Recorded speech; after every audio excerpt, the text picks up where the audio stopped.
আমার নতুন একটি ব্লগে তোমাদের অনেক অনেক স্বাগত। আর ছেলেকে রেডি করে স্কুল পাঠিয়ে দিয়েছি, এখন বাজে 9:10।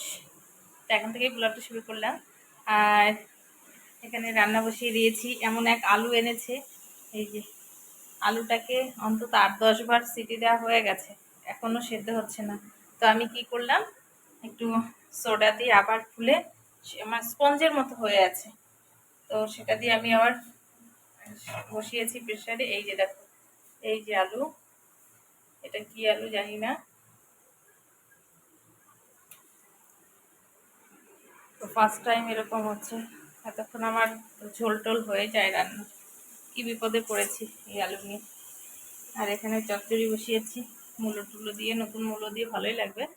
তো চলো সাথে থাকো, আশা করি ভালো লাগবে। মানে সমস্যা আর সমস্যা, চারিদিকে শুধু সমস্যা। যখন দেখবে খারাপ সময় আসে না, তখন সোনার মধ্যে হাত দিলেও সেটা পাথর হয়ে যায়, এখনকার অবস্থা তাই।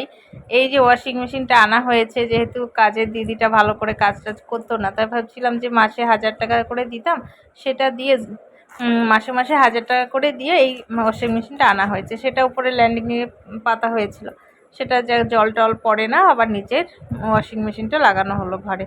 মানে ডবল ডবল সব জিনিসপত্র লাগলো, এই ওয়াশিং মেশিন লাগাতে 5000 টাকা খরচা হয়ে গেল।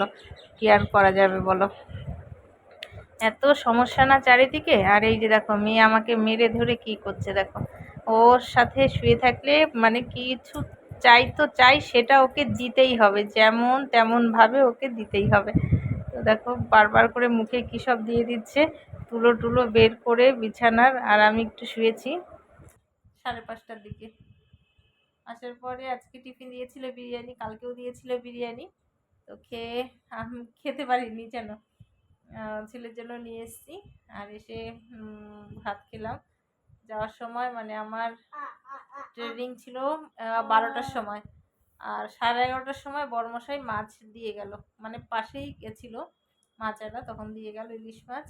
সর্ষে ইলিশ করেছি, বড়মশাই ভাবতেই পারেনি যে আমি আবার রান্না করবো ওই শর্ট টাইমের মধ্যে। তো ইলিশ মাছ সর্ষে দিয়ে করেছি, তো সর্ষে দিয়ে বেশিক্ষণ তো লাগে না, চটপট হয়ে গেছে। তো আমি যখন ট্রেনিং করছি, তখন আমি বর্মশাই ফোন করেছে যে ইলিশ মাছটা তুমি আবার রান্না করেছো ওইটুকু সময়ের মধ্যে, দারুণ লেগেছে। খুব শুনে খুব ভালো লাগলো। সচরাচর বাড়িতে রান্না করলে পরে রান্না তো করেই, তাই না, মানে ভালো হলেও বলবে না কেউ, কিন্তু খারাপ হলে সে অবশ্য বলবে এটা আজকে ভালো হয়নি, এটা লবণ বেশি, ঝাল বেশি, হেন তেন বলতে থাকে। তো এটাই আর কি পাওনা, একটু মুখ ফুটে বলার যে আজকে এটা ভালো হয়েছে, শুনে ভালো লাগে এটাই। তো এই যে মেয়েকে নিয়ে এখানে আছি, আর ভাল লাগছে না, একটু পরে ঘরে নিজের মতো একটু সময় কাটানো। ছেলে আসবে টিউশনি থেকে, ওকে আবার পড়তে বসাবো। Papa, ouch ouch ouch ouch ouch ouch,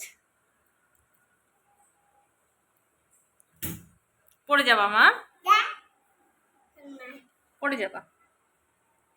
শুভরাত্রি বন্ধুরা।